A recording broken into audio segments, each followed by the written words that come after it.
everybody talking about when they're gonna hit the 2nd of January, you're gonna hit the gyms and it's gonna look like a crazy place. Now, I've got 2 points on that, right? You tell me how you feel about it. In one sense, the selfish gym goer in me, kind of like, if you're not gonna stick to it, just like kind of get the fuck in or just don't do it at all. Yeah. But in the same breath, for someone who's just starting out, like I want them to succeed. Yeah, I mean, I want you there, but I don't. Yeah. Selfishly, I'm like, I don't like a busy gym. Like, selfishly, I get, but the part of me that like wants other people to succeed is like, I want you to start, but I don't want you to stop. Yeah. Like, build more fucking gyms. Let's get the people in there. But, I was having this conversation with Matt at Metroflex. Yeah. Right? And just kind of talking to him about the process of how he needs to do his marketing, right? And I said to him, listen, from a gym perspective, what you want to do is, when you hit the end of the year, you want to put out some mass advertising, and you want to get a whole bunch of people, and you want to offer them some good options, right? Yeah. Year-end contracts, full-year contracts, good specials, 10% off, 20% off. Have them pay it up front, right? Said the reason you're doing that is because, the person's going to get a discount, but you're probably going to lose 70% of the signups. Yeah. Right? When I say lose, sign them up for a year because then they're locked in, but 70% of them are going to fall off the bandwagon. Right? Now, that's kind of what we want to talk about today is if you're now going into the new year, right? You're going, 2025 is coming up. Mm-hmm. I'm now going to get my mindset and everything ready.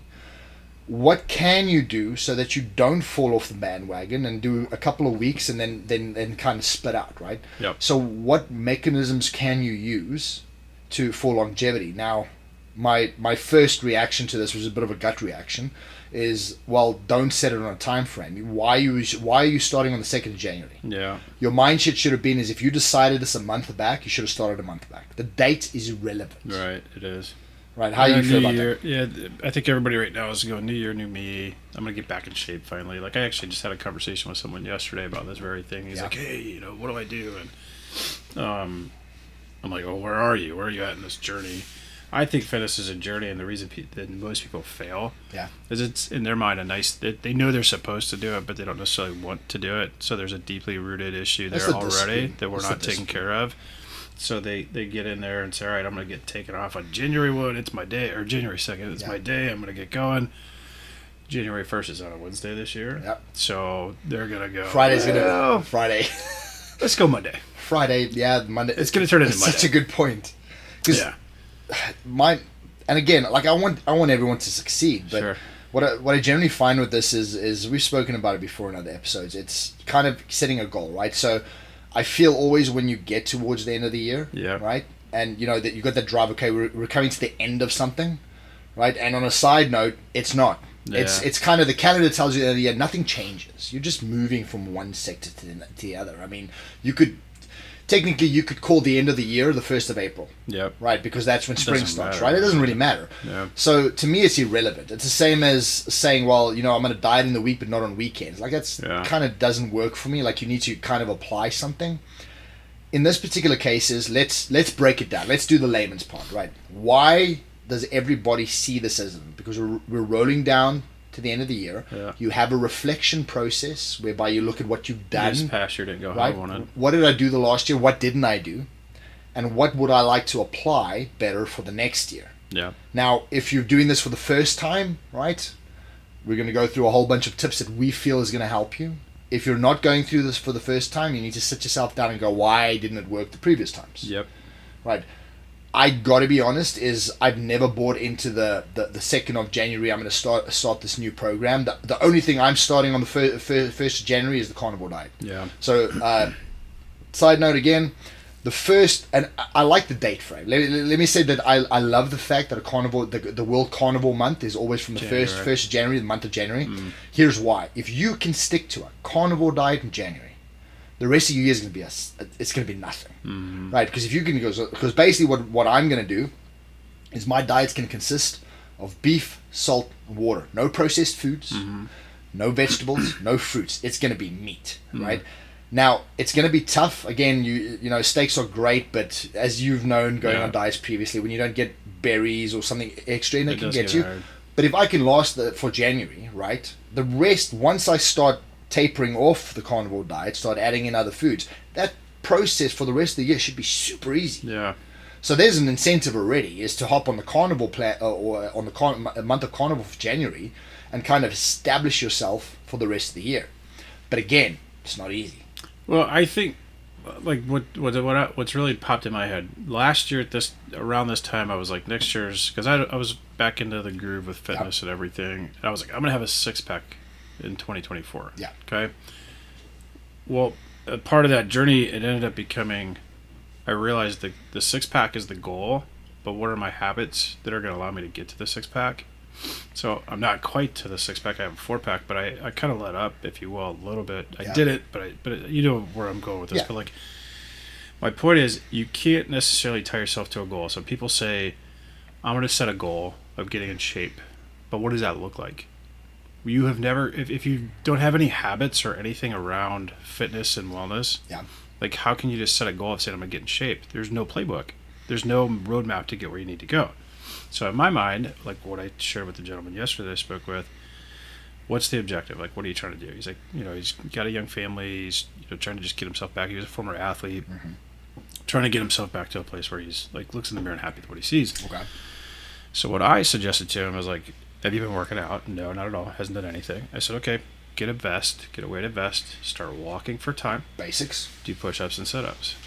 Do those 3 things to get going for 30 days. Set yourself on a plan. So pick a meal plan. My opinion is something that's very difficult to achieve, whether that's the carnivore diet, whether that's just like no sugar, whatever that meal plan needs to look like. Just do something, right? Do something and set a target of 30 days. Yeah. That's the starting point. The starting point needs to be something hard, but yet it's attainable. Yeah. And then from there, it's literally the goal is every day I'm doing these habits. I'm not going to miss these habits. Fair enough. And at the end of those 30 days, now I'm just getting started. And I'm on to the next challenge. I don't think you should tie yourself to a specific goal like that, other than like each day, if I know, let's use that 30-day thing, each day that you're supposed to do something. If I'm going to walk for 30 minutes with a weighted vest, I'm going to do 100 push-ups and 100 sit-ups and 100 squats.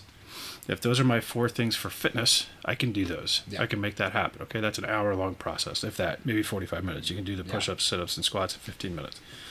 So there's my hour of those fundamental fitness habits. And then my meal plan is if it's fasting and carnivore, if it's eating 5 times a day, whatever that looks like. It's just simply cutting out sugar. Simply cutting out sugar. Drink a gallon of water. Follow that meal plan that you've put yourself on, and there's your daily habits. And do that for 30 straight days. The first couple of days are going to be hard. Halfway point, you're going to go, man, this sucks. I want to cheat, but I'm not going to because I'm already halfway there. And then you're not far from the halfway. Like when you're halfway, like you're not far from completion. You can do those 30, and then to me, it retrains your mind a bit.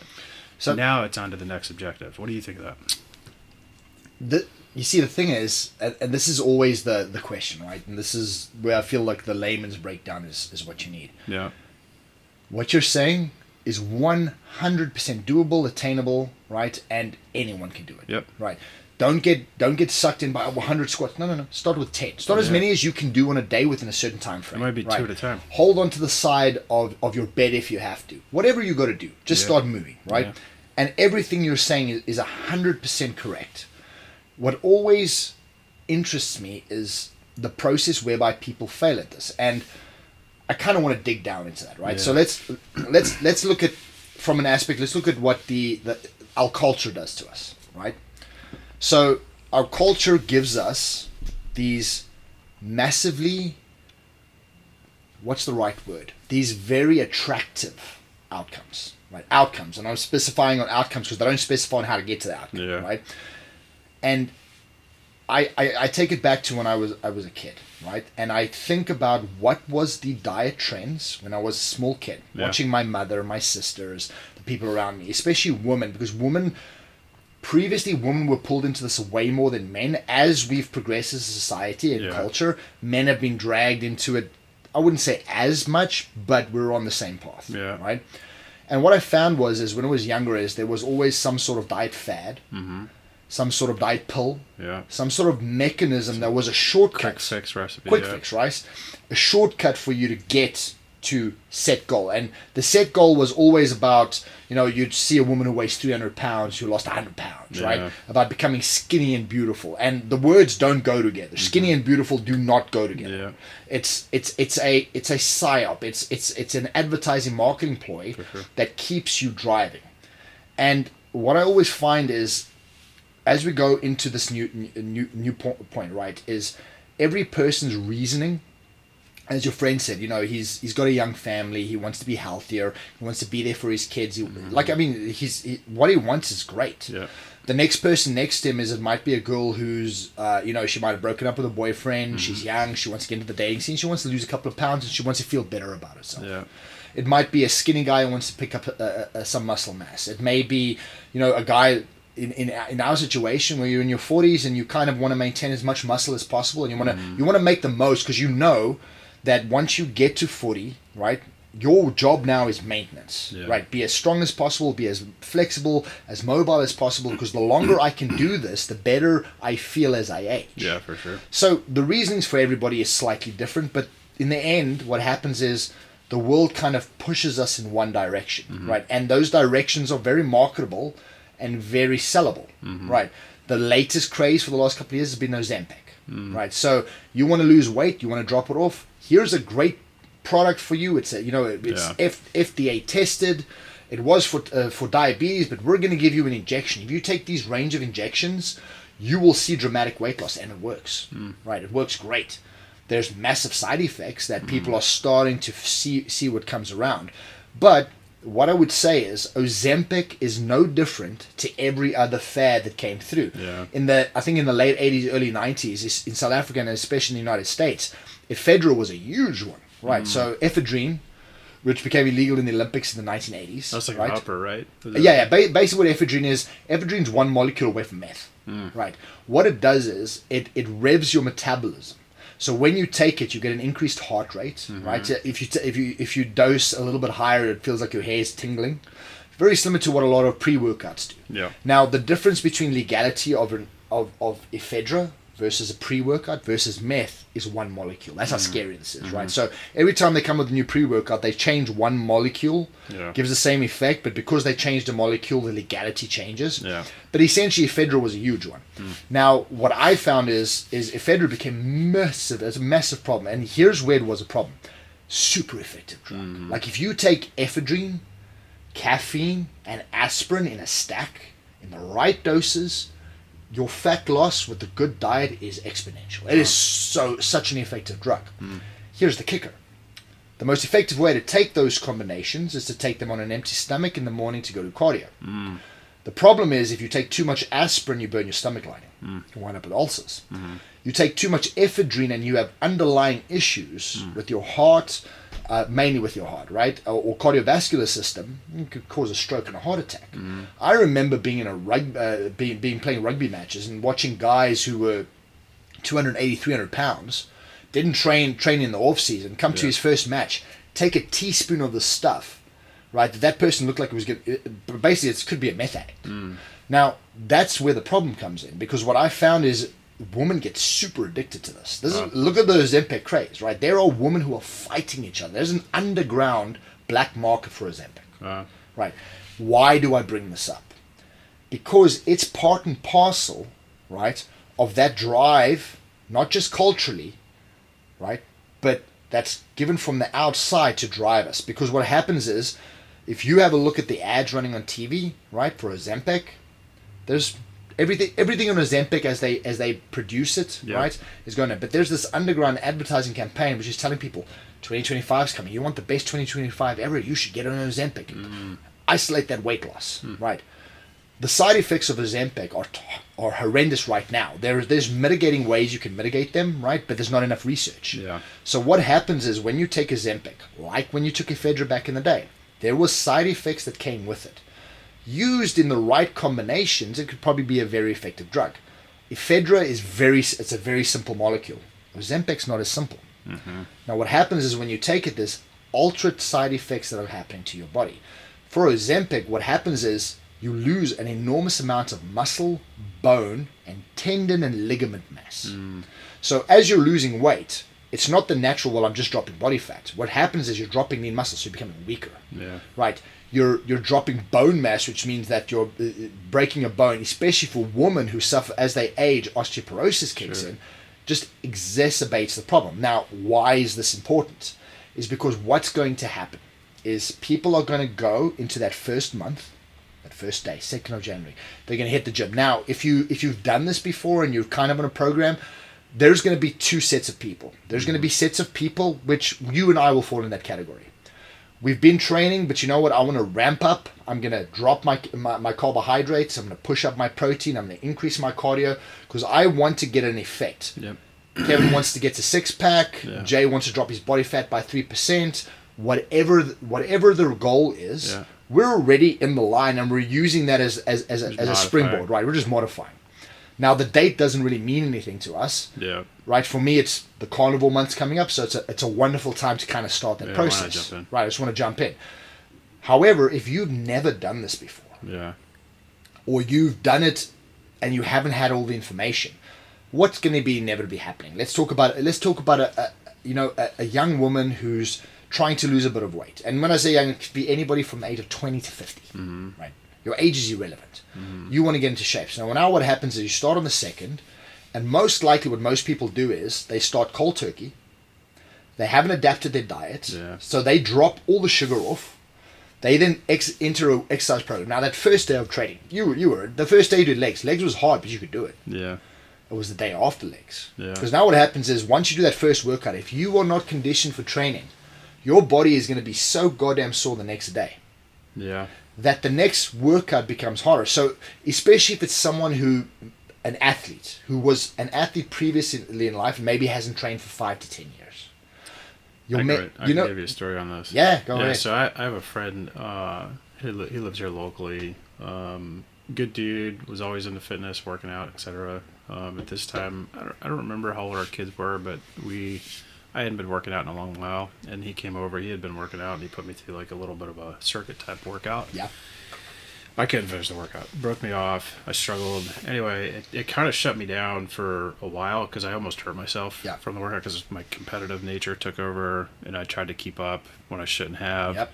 And so I actually minorly injured myself. So anyway, my point of bringing that story up, I think what people go into this the wrong way, when you haven't been doing anything for years on end, even if it's just a year, a 6 months period, whatever that time frame is that you've gotten out of shape, you can't go back and pick up where you left off. You have to rebuild, right? And I think what happens to people, this isn't a 30-day process to say, all right, I'm going to go from nothing to getting in shape in 30 days. No. That's just to get going. No. It's a journey, and so you have to get obsessed with the daily process. Yes. Because if you don't, and you keep, I think people fall off because they obsess over the results, not the process. So if you keep targeting the results, you're gonna wonder why it's not happening faster. True. And so, like, to me, why do I train every day with you the way that we train? Because I really truly enjoy it. I like going in there, and I like doing difficult workouts. I like the creative nature of what we do. I like that it's different, right? Yeah. It's not something that people do on a regular basis. I don't think we do traditional bodybuilding workouts. No. We do difficult things. I love that. That's my favorite part about what we do. So when we do exercises or reps, I don't think about what's next. I don't think about how many reps it is. I think about how much I can do in that particular moment. So for me, it's maximizing my effort on each individual rep. But that's the point, is like that it's about the process and enjoying it and embracing it. Because if you get consumed with the results, and I think, it's going to be painful. Let's be real, right? Like your first workout, you're going to be sore the next day. Yes. If you did it right, you're going to be sore the next day. So then you got to get up and go do it again and be sore in that other group of muscles and do it again the next day and keep doing it until the soreness becomes a thing that you like and enjoy. However, as much as that's a good thing, because you got to embrace the pain, right? If you haven't worked out, and especially if you're carrying a previous mindset of I was an athlete, I used to be able to do this, which is me, it's very important that you have to go into that with a particular understanding that you may need to taper off to taper up, right? Sure. So this goes for a nutrition plan, this goes for an exercise program, right? Now, it's a very difficult balance because you don't want to go too light, because then what's going to happen is you're just going to underutilize your body, and your process just takes longer. Right. You don't want to overdo it, right? And again, it's according in. When you came and trained for the first time with me, is you had already established a baseline of training. It's not as if this was the first time you got into a gym in a long time. You just stepped into a higher level of training with someone who was already conditioned. Right. So if you're already conditioned, go push yourself. 100%. If you haven't been training in a while, and this is going to be the first time you've really gone into the gym, for the first 6 weeks, take it easy. For sure. Keep those workouts simple. Keep them short. Don't do more than 30 minutes. Don't try and push yourself to failure. Well, you said the Ric Flair stuff, right? Like where you do the push-ups, sit-ups, and squats every day. Just that alone will get you ready to go to the gym. 100%. But again, even that is, right, 100 squats is a lot of squats. 100 push-ups, like start with 10. 10 push-ups, 10 sit-ups, 10 squats. Right, hold on to something if you have to. Then every day... I did with squats. I had to for a while. You know what I mean? So you can build yourself up. So I want to tell people, if this is the first time you're going in, the two things I want to do is choose something. If you want the easiest way to kind of condition yourself into dieting, cut out sugar. Right. Sugar, processed foods, I'd say, let's talk about it a little bit later, because the people do struggle with that, because if you don't have the nutritional knowledge, it takes time. The first thing you can do is don't eat anything that has added sugar. Right, anything. Just cut out sugar. Do that for the first month. Right. Then cut out processed foods, because as you progress, there's a learning process. You'll start reading. You'll start listening. You'll start engaging. You'll start understanding the process better. I continue to say, and I will always say, if you're waiting for the motivation to get started, it's not going to come. The motivation comes down the road whenever you have results starting to happen. 6 months in is when you'll start to get motivated, because you're going to realize, wow, this is working. It's starting to show me some minor results.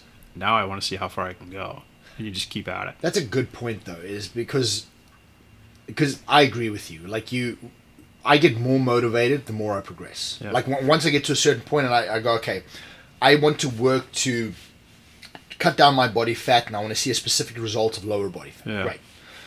As I'm progressing towards that, I don't think about that, as you say, for the first 3-6 months. I'm not thinking about it. What I'm doing is I'm just enjoying my workouts. I'm taking enjoyment in the process, right? I'm taking enjoyment and pride in the fact that I got through that diet today. I chose a can of tuna instead of going to get some processed foods. The time I was hungry, I didn't just grab anything. I controlled myself. Those are the things I enjoy. Well, and something that happens often, I'm sure you can relate to this. You get caught up in your day, all right? And it becomes, whether it's a lunch, a dinner, if you have kids, you get home and you're like, what are we doing for dinner? We didn't plan ahead. We talked about planning in the past, but my point is, like, when you're in a weak moment mentally, what you decide to do will determine your next future, right? And just not even the next, it could determine the entire process. It does, because I'll give an example. I can't tell you how many times my wife and I, we have 3 kids. They're young, they're crazy, they're all over the place, and we try to keep that chaos in control as best as possible, but we always lose that battle. But there are many times where we're just like, I don't feel like cooking dinner. These kids are fucking exhausting. I don't want to make dinner. What do you want to do? And it's very tempting to say, fuck it, let's just go eat something somewhere.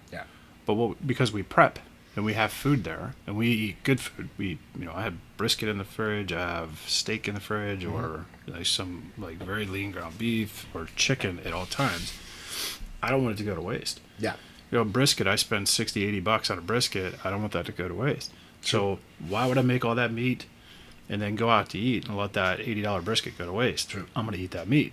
Right? So in the moment where I'm like, I don't feel like eating this, I eat it anyway. Because I don't want to waste money or whatever. And my point for even saying that is, you have to find yourself in a place where, when the weakness starts to take over, what choice you make in that moment is what matters. It's not when I'm excited and motivated about the change. That time is easy. That's the easy moments. It's the vulnerable moments that what you decide makes all the difference. Because that's the discipline that you need to have to be able to achieve the results. When you had a shitty day, you haven't had time to prep. You haven't planned what you're going to do. You maybe haven't even been able to train on that particular day. It happens. Right? We all have busy lives. And in that moment, you make a good point. Those are the moments where you got to kind of take 2 steps back and make a choice. I will guarantee anybody who makes that choice, the right choice at that point, it gets easier from that point on. For sure. The minute that you can make those choices. So it's empowering. It's 100% what it is, right? So break it back down, and this is again where it comes to goals, right? Is men, women, it doesn't matter who you are, but we focus on men because that's kind of where it is. So most men who are going to gym, it's a question of muscle gain and weight loss. One of the mistakes I see a lot of people make is that, someone will come to me and go, I'm going to lose fat and build muscle, or it's like it all happens at the same time. Yeah. Right. It's you can do all of it at the same. There's no one way. And this is inexperience that they're talking from, because they've been told, there's lots of things, build muscle or lose fat then build muscle. It doesn't work that way. You can do both at the same time. Right?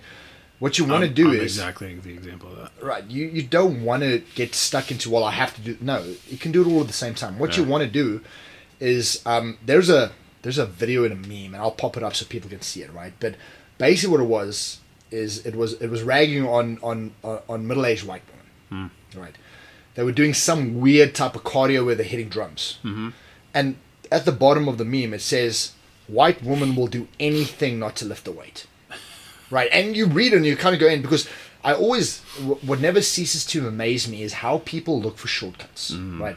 Now, here's the thing is, finding efficiency, right, in one thing is great, okay? But when it comes to a workout program, and you're a guy starting, there's certain things that just you cannot get around, right? You cannot do half reps. Nope. You have to go full. The amount of times that I've seen guys at the gym, and I don't want to rag on anybody. You're in the gym, so you're already 5 steps ahead of someone. But especially older people, and it happens a lot with men, where I see them doing very short range motion. They're just moving the weight an inch either way. Yeah. But they're packing it so heavy, and I think it's got an ego aspect to it, which is the next step I want to really, really focus on. Yeah. There's an ego aspect, because as they're aging, they're trying to show up and say, listen, I can still do this. Yeah. But what they're doing themselves no favors. I agree. Regardless of what you do, is if you want to have the best results, full range of motion, do not lock your joints. Yeah. Right? Locking your joints is a huge mistake. Keep the muscle engaged and do full range of motion. Stretch that muscle as far as you can. Lighter with a better form is always going to be trying to pack on weights. And this is the next step I want to go on, because a lot of, especially guys, and guys is our focus point, right? Yeah. I'm going to step away from girls right now is, ladies, if you are starting, there's a lot of tips you can take here, but we're focused on men. Yep. When men step into the gym, right, there's an ego aspect, especially if you haven't gone. So what you want to do is, whether you're an older guy, younger, I see it in all age groups, you step in there and you mentally go into warrior state. Mm-hmm. Puff your chest out, start sizing everybody up in the gym. Now, there's a point of it where it's kind of funny, but it's not, because what I see is people going in there trying to lift weights that are way too heavy for them. Mm-hmm. Or trying to go in there and compete with the other guy in the gym whose goals are completely different. Right? Now, two things you do is, if you step into the gym, and I'll give a good example. So there was a workout that Kevin and I did, where we did a shoulder workout for about an hour. We did nothing heavier than 5 pounds. I remember that one. Nothing heavier than 5 pounds. Now, there was a lot of people looking at us. Now, in the gym, people have seen us do other workouts, so they can associate that if we're doing 5 pounds, going. But now imagine if someone walks in there and have no clue who we are. Mm-hmm. They've never seen us train before. They don't know, and they're kind of inexperienced. What happens is they walk in, they look at us, and they go, I can do more than 5 pounds. Was that the band workout? Yes. Yeah. Right. Of course you can do more than 5 pounds. Yeah. The reason we're doing it is because it's not about the weight. Yeah. It's not about what someone else is doing. It's about getting the most out of your body through every workout. Yeah. Everybody's goals are different. Everybody's injury ranges are different. Which this kind of opens up the door for another really important topic when it comes to those that are like us that have been established in the gym. We've been there for a while. We're working out, and the newcomers, if you will, come in. Being welcoming of that, to encourage and support. Like if you see somebody doing something unsafe, help and support that. But like being open to helping others, like very important. It is very important, because the idea is that you want them to come back. Like I remember I was actually in Iraq when this happened. There was a guy he was just sitting on this machine. He's in the military, so he has to work out. He's doing the standard military PT. But like, he's sitting on this machine. I think it was flies or something. I don't remember. And I just was like, "Hey, bro, can I work in with you?" And he's like, "Oh, I'm done. You can have it." And he gets up and he left the gym. Yeah.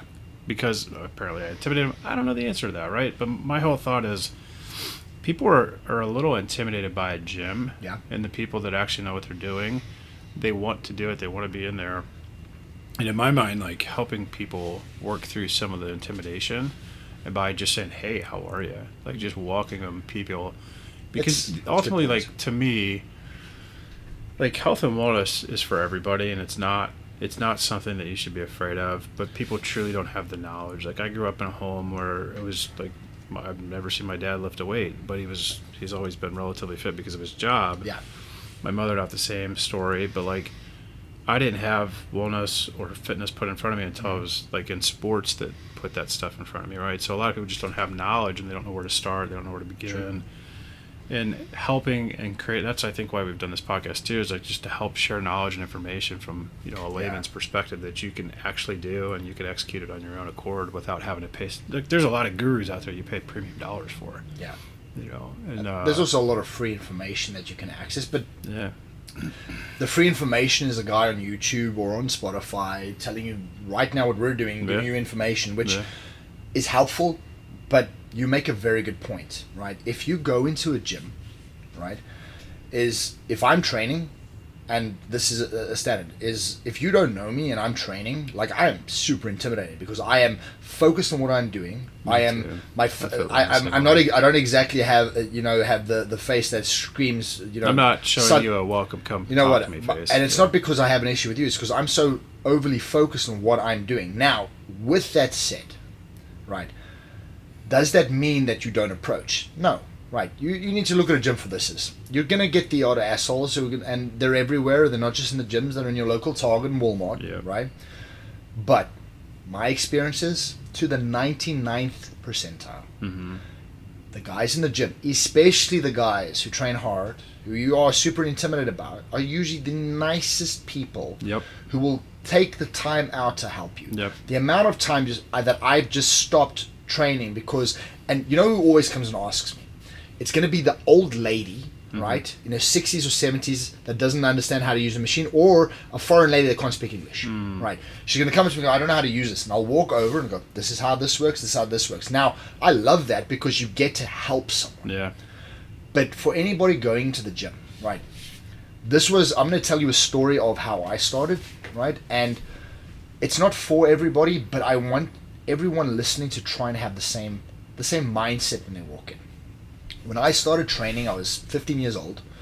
I barely weighed 100 pounds. I was tiny. I'll post a picture of what I looked like. I was a small guy, right? Same height, 6 foot tall, barely weighed 100 pounds. Skinny. My parents took me to a doctor to try and figure out why I didn't pick up weight because I ate a lot of food, right? It's because I didn't apply the training. But I go into a gym, right? And I'm an 80s child. So Arnold Schwarzenegger, Jean-Claude Van Damme, Sylvester Stallone, He-Man, Thundercats, anything with muscle, Marvel Comics, DC Comics. All the good shit. All the good shit. So I knew what I wanted. I wanted to pick up muscle. I wanted to get bigger. I wanted to go in there. And I walked in there as the skinny kid. And my first thing I did was I walked in the gym. I looked for the biggest, most muscular guys that I want to look like. And I walked up to them and I introduced myself. I love that. Hi, my name's Jason. I'm just started training. Do you mind if I do this with you? Right. Yeah. Now, there was one of the guys like, no, I'm busy with this. I don't have time. But I progressed. And initially, to them, it was a joke. Right. Oh, this kid's going to come and train. Let's see what he can do. Right. And the one thing that I will not do, and I want people to do, is do not quit. Right. It doesn't matter how much they lift. It matters that you push your body to its limits that you're comfortable with, right? And and that comfort zone you always want to try and extend and get past, right? There's a safety aspect, but you also try and want to push yourself. Yeah. And I went and I consistently went and go, can I train with you? Sure. Eventually, it wasn't a joke anymore. Like, well, this kid just he's not going to quit. And I kept going. And eventually, these are the same guys that I did bodybuilding with. I competed in strongman with. I believe that. And this is what I want everyone to do. If you're going into a gym, forget YouTube, forget Spotify, forget Googling this. If you want a range of experience of people that can give you an interaction of trying to figure things out, walk into your gym, look for the people that are busy training, that you go, you know what, I see something that I want, and I want to learn from that, right? How can I gain that, right? Be respectful of their workout. Try and catch them in between sets.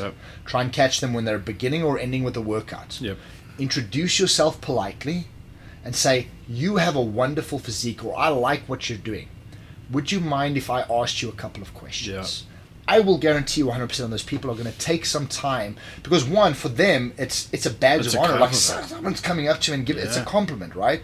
And you go in, the amount of times even today that I see people doing interesting workouts. Now, these aren't people that are more muscular than me, right? These aren't people that are in any way, shape, or form, from a ego point, am I intimidated, or do I feel? These are people that are doing something fantastic. Yeah.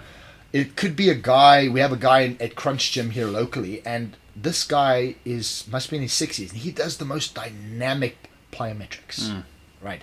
Stretching exercises, band work. I find his workouts fascinating. He looks fantastic. He's not a big guy. He's a very athletically built. But I find, and I go out of my way, so like, explain to me why you're doing this. I would like to understand. There was a girl the other day that was doing a variation of a Romanian deadlift on the Smith machine, on a bench. She lifted herself up, and it looked good, and I couldn't understand the mechanism. I had a quick conversation with her. Please explain to me why. Yeah. Right. And I get so much information. Yeah. You go through Instagram and you find guys and you look at these things. You're trying to gain as much information as possible, but try and find it from the people that you look at and go, you know what? They've attained something that I would like to attain. These are the people. It's the same as the concept as an entrepreneur. Surround yourself with the five people you want to be like. Yeah. It's the same thing in training. Find those people. Make friends with them. If they're at the, it's the concept of gym, right? Yeah. There's another meme of Cat Williams doing this. But it's they're going to be there. I know they're going to be there. I know you're going to be there. You're all going to be there at the same time. It's a habit building, right? Yeah. We train every day at 12. Yeah. There's a group of people we're friends with. We all interact. This is what happens if you choose a training time and you're consistent. You will eventually... You'll become part of a community of people that are all there at that time. Make friends, interact, speak to people, try and find more information. Do not limit it just to the guy that can bench press 500 pounds. Yeah. Have a look at the people that are doing things and try and gain information. There's so much information in that gym. Yeah. And for you who's starting in it, once you get past the intimidation factor, once you put your ego down, right, as a young man or an older guy, if it's the first time you're going to a gym, once you take your ego, you put it aside and you look at the gym and you enter and you realize that you are entering a community of people that have the same goal as you do. Yeah. Make friends, speak to people, interact. You will find a community of support, and I will guarantee you that if you do that, your longevity of sticking to that program starts climbing exponentially. Yeah, I agree. Yeah, and I think the important part of that, what you said, is like the community aspect. Like when you're doing it and you're getting support from other people, you have like-minded people around you that all are after the same results. It makes it fun. Yes. It makes it enjoyable. I've created a friendship. And we've talked, like you and I have talked about this offline a lot, but like my strength gains since when I started working with you, like. I had areas that I was strong in, but other areas I was weak in, specifically my knees. There's my weak point. I'm still working through that, but like I've become a lot stronger in my legs, but I'm still working on certain things. So you're not going to be good at everything that you do from the get-go. And so going back to that community thing, if you don't have that training partner, that's okay. But if you go to a place where there's community and you're talking and communicating with someone, you could go up to somebody like you or me or whoever and be like, hey, can I ask you a question about my knees? Like, I'm really struggling to get any kind of strength there because of injuries or whatever's going on. And that person could just have a conversation with you. Yeah. I think another point I wanted to make is I do know and acknowledge that right now, this time of year, probably some Christmas gifts were personal training. Yeah. Okay. Like they said they wanted to get in shape, so the loved one wanted to help them with that. They bought them a personal training package. Yep. When it comes to choosing a personal trainer, I think this is something that's really important to talk about. The whole idea behind a trainer is that you're not going to pay top dollar to work out with that trainer for the rest of your life. No. That's not realistic. No. The whole idea behind the personal trainer is to choose someone that's going to give you core fundamentals and core habits and teach you what you need to do over a 90-day period or whatever that window looks like. I think 90 days is a pretty effective window for a trainer. Yeah. but they're going to give you core fundamentals and habits that you True. can take and run with on your own, to where you don't have to have that trainer around you all day, every day, or every single week. Like, it might be a once a month touch up. Like, I think there's a value to having somebody that's a professional to work with you, but if you don't have that community right out of the gate, you need someone. That trainer's a good option. Always. Just, you got to vet the right people, because there's not a one size fits all with trainers. There's Yep. a lot of different opinions and varieties out there, the experience levels. I hate, and I won't name the gym, but when we go to a more mainstream gym and we see personal trainers on their phone or social hour, I hate seeing that, because they're not doing their client a service.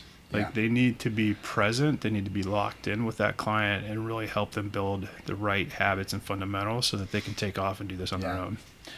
That's a good point. And personal trainers is kind of a flip for me, because if you don't know the personal training game and you haven't done it, and I touched on personal training in my life, and I try and help people, but I don't charge, and I try and do it in a way that allows people to find their method, that they don't require you, right? The two things you have to look at, right? And I kind of relay this back down, and it's things we will cover in other episodes, is whether it's a doctor, whether it's a lawyer, whether it's someone with a PhD or a personal trainer, their job is to make money.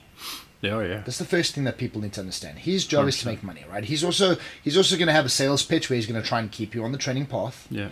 And he's going to try, as all of us do as entrepreneurs, is try and do recurring business as much as possible with as little effort as possible, which is what every entrepreneur is trying to do. You're trying to maximize profits, minimize the effort to get the profit. Yeah.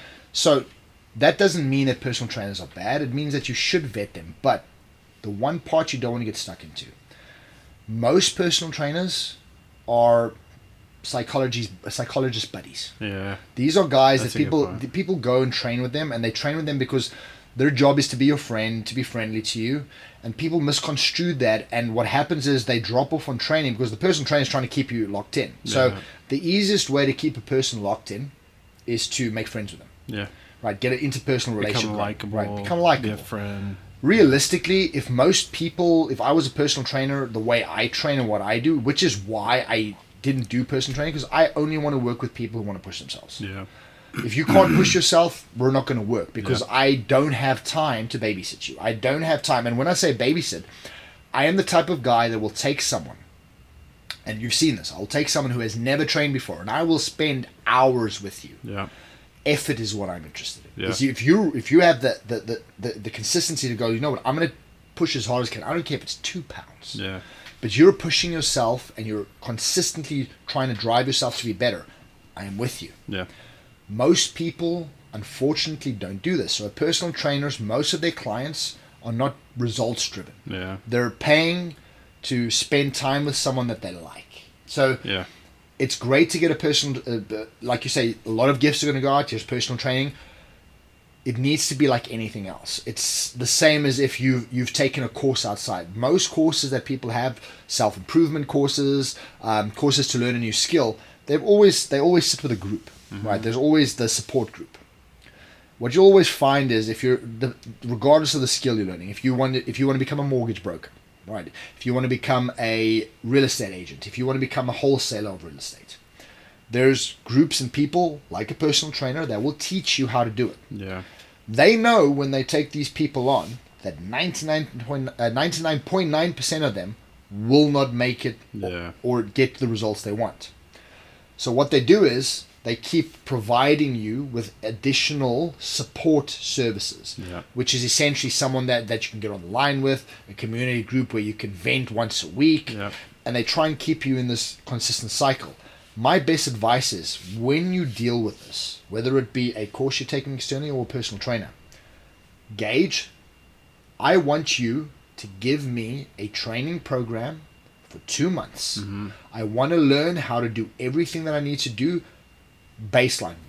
There's so many different types of training. You can't teach you everything. What I want to do is I want to learn how to train all my body parts in 1 week efficiently.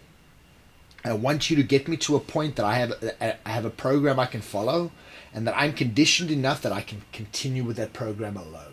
Yeah, I think something that's really important too is like for some people, it's literally to build a foundation. Then there's other people that, like in my case, where I already had a foundation, but I wanted to take it to the next level. And in my opinion, it's basically boils down to like a good coach. Yeah. You need a good coach, whatever it is you're trying to accomplish.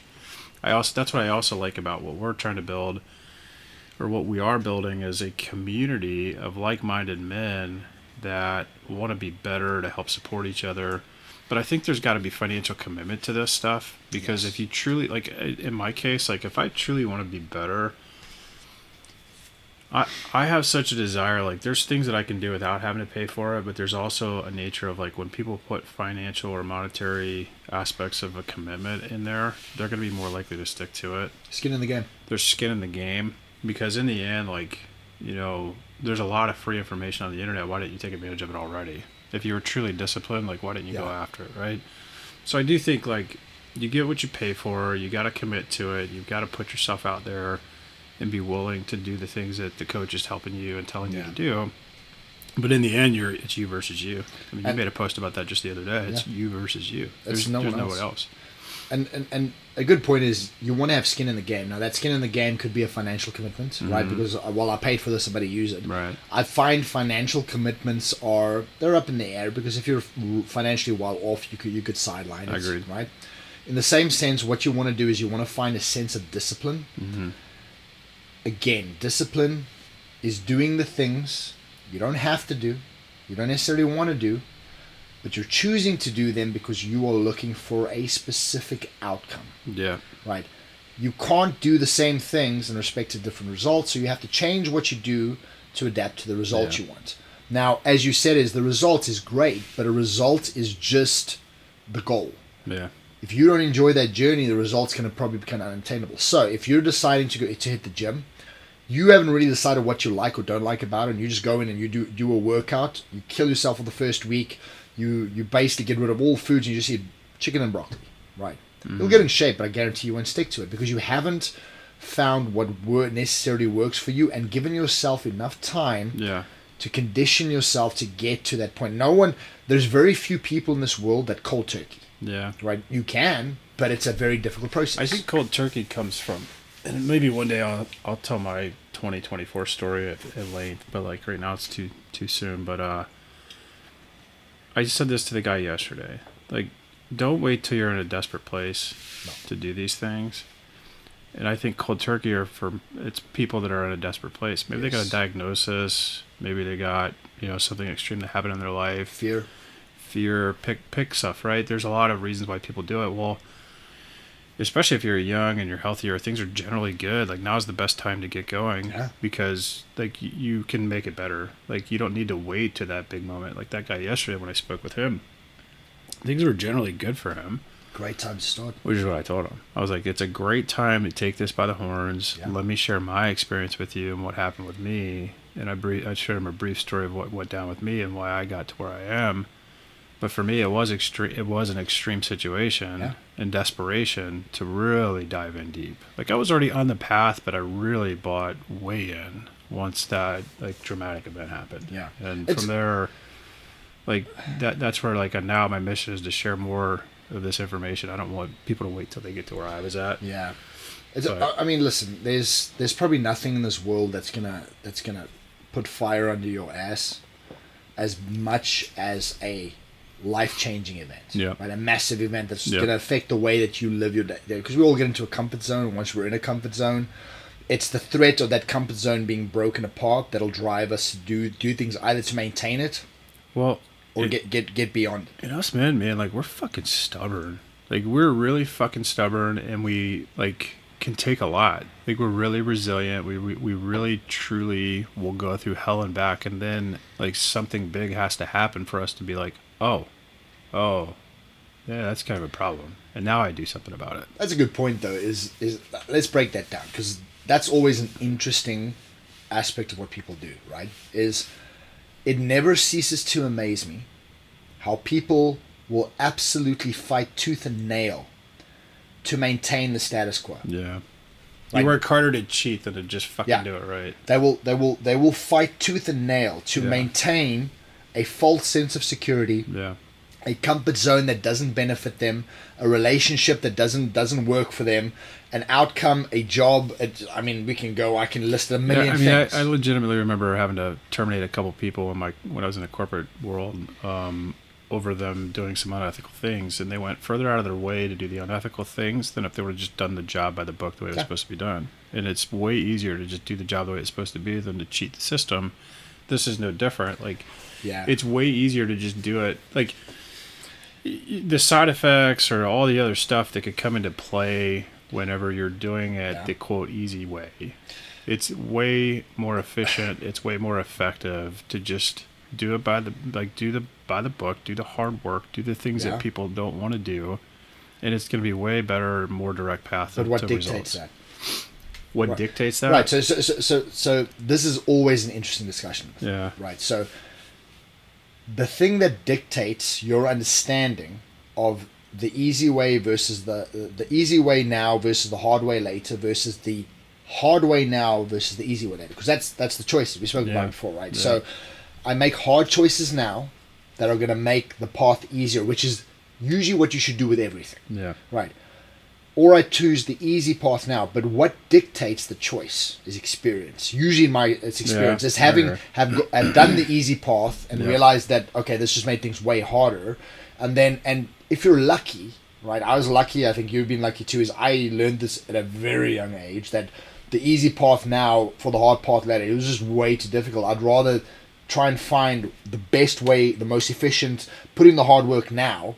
Because what happens is, it's the same as learning a skill set, right? So if you're going to start training, having a diet, it's a learning process. Someone can write a diet for you, right? Someone can write it in, but you have to learn why. Right. Right, because what will happen is you may get a diet from a nutritionist, a training program from a personal trainer. At some point, that personal trainer's program, you're gonna be beyond it. Yeah. So you're gonna get to a point you're not gonna get any further. Yeah. You'll have a diet, and at some point that diet's just gonna not get you anywhere else. Right. So you need to understand the fundamentals so that you can adapt the training and the diet to get you to where you want to go. Yeah. The same thing applies when you choose certain aspects. So there's a time frame you got to go through. It's the 10,000 hours rule, right? Yeah. You want to become an expert in something, do it for 10,000 hours, right? Now in that 10,000 hours, the first 25 are the hardest.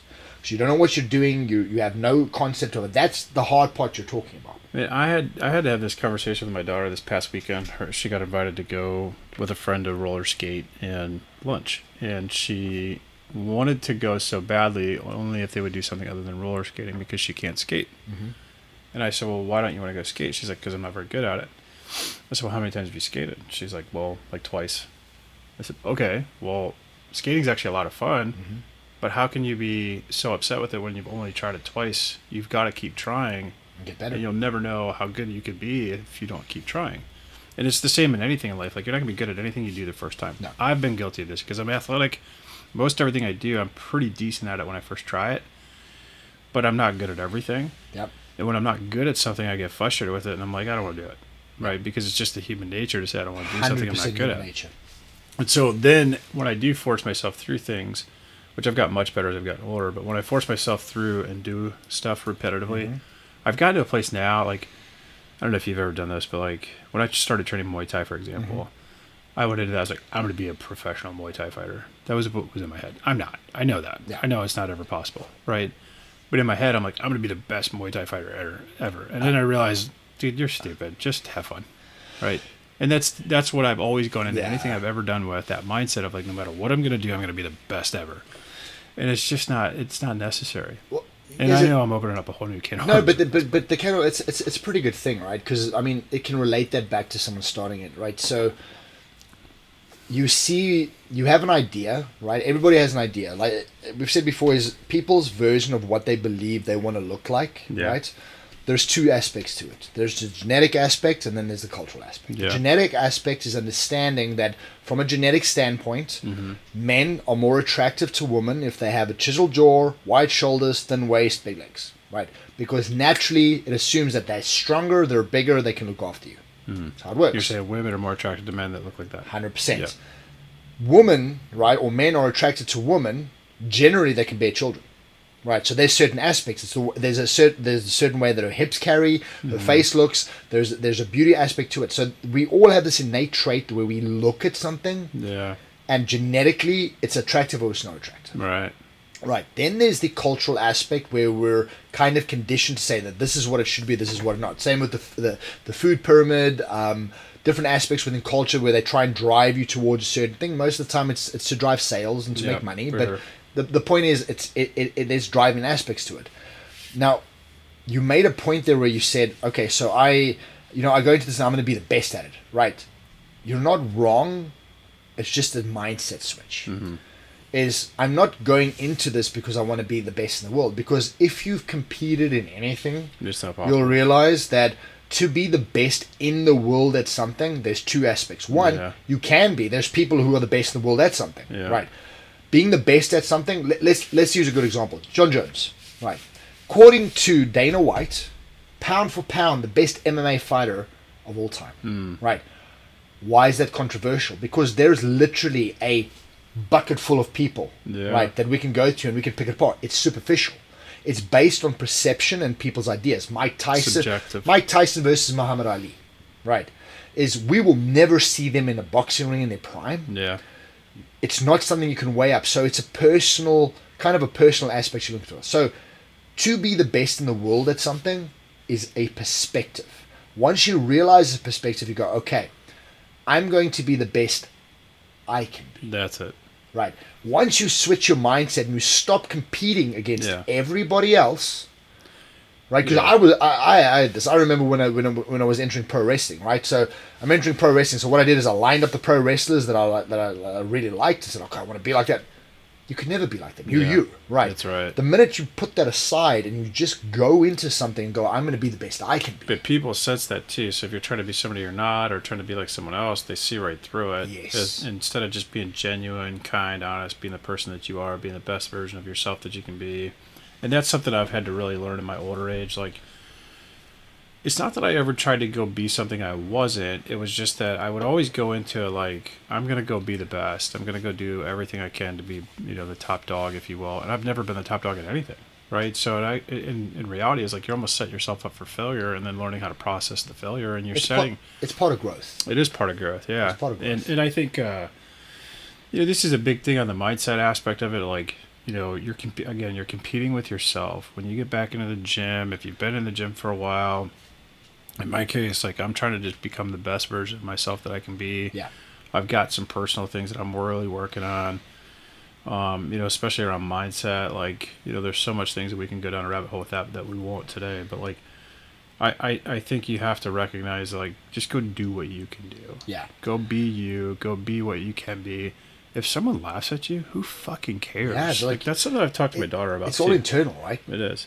And I've been very guilty of being sensitive towards being laughed at because I don't like when I don't have the ability to do something. So I've been really through my own learning curve and experiences trying to help my kids. Yeah. Specifically my daughter because she's the oldest.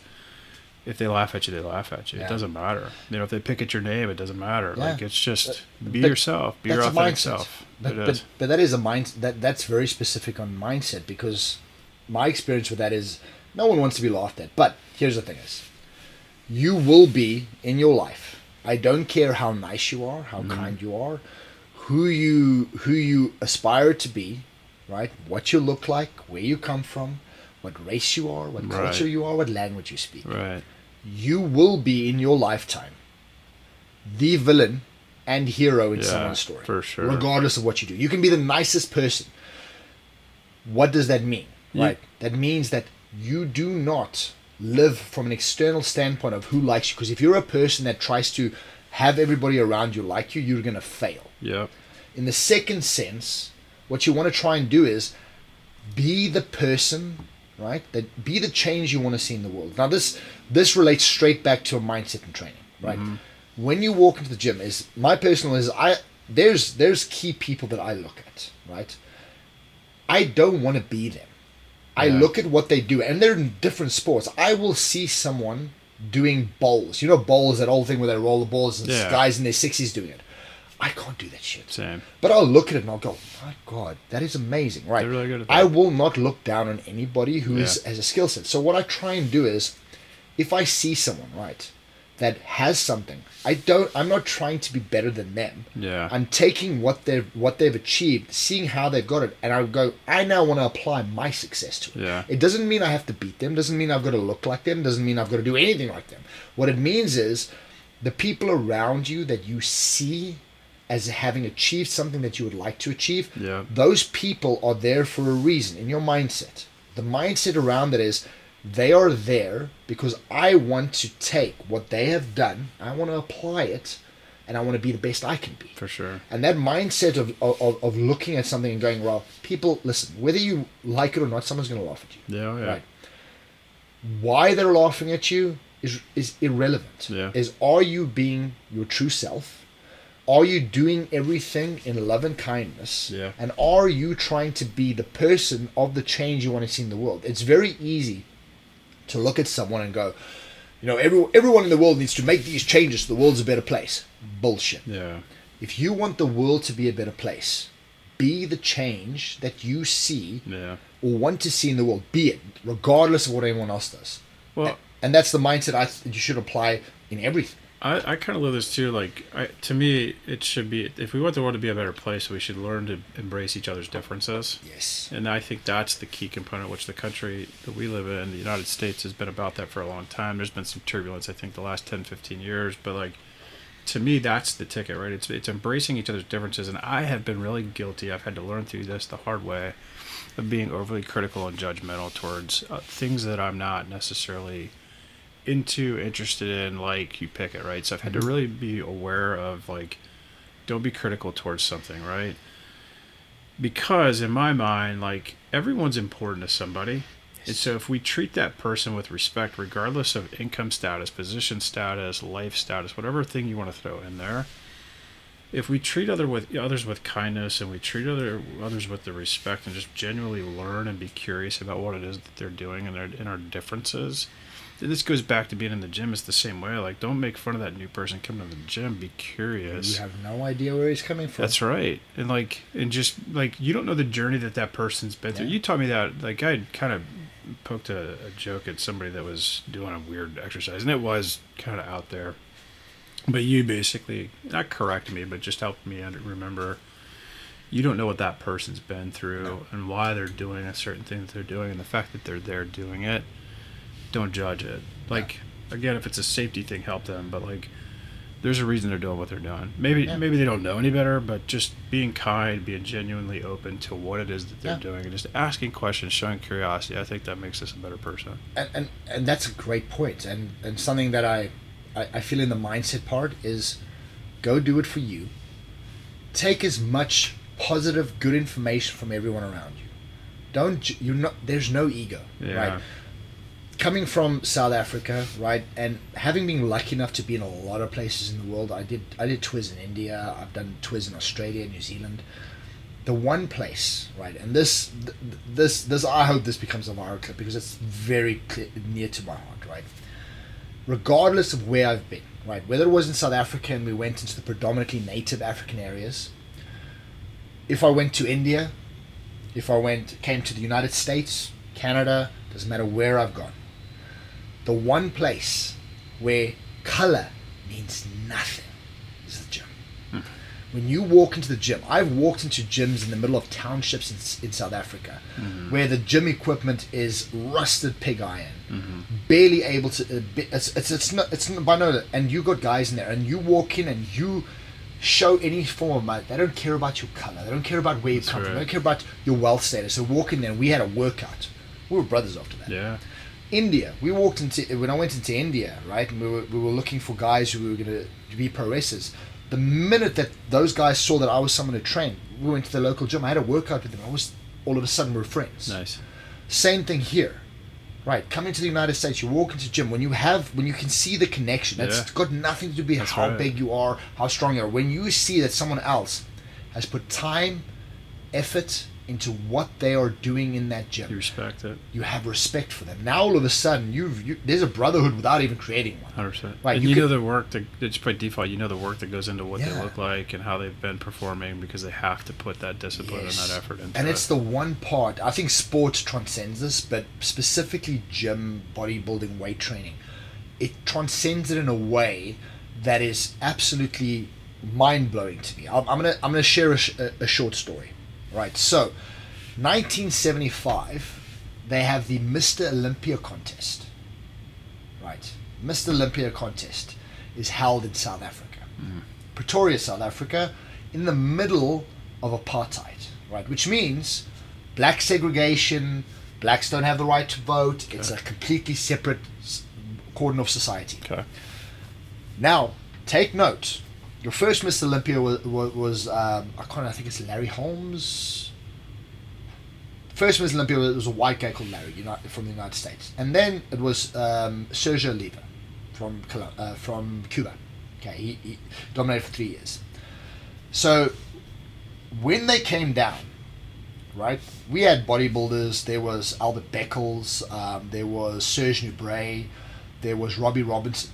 Black guys, all of them. One's from France, one's from Jamaica, one's from the United States. Mm-hmm. They all come to South Africa.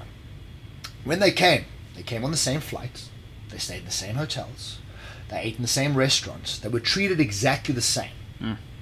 Not because it was the Mr. Olympia, because regardless of the racial tensions that were separated, when that person walked in and they had that status of having developed themselves to be now an Olympian athlete, an Olympia athlete walking into South Africa, all of a sudden, that Mr. Olympia contest, there was no racial tension. It's crazy. It was insane.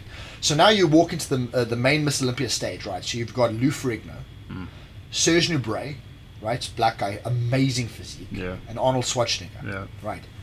Top three, that was the top three in the Mr. Olympia heavyweight class.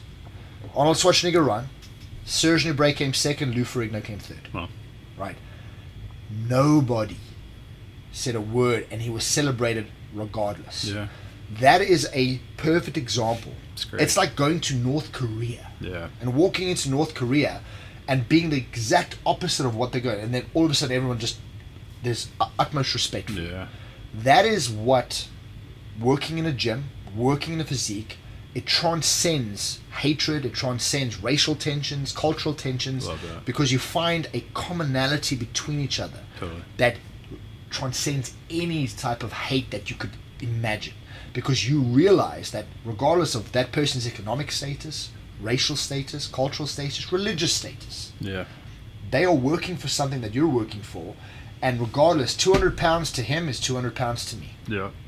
And it's probably the one most beautiful thing that I find bodybuilding, weightlifting, strongman, anything related to gym work comes in, because it transcends everything. Love it. I think that's a good place to end this one, man. That's I love great story. It's a good episode. Perfect. Thank you, everybody, and we'll see you soon.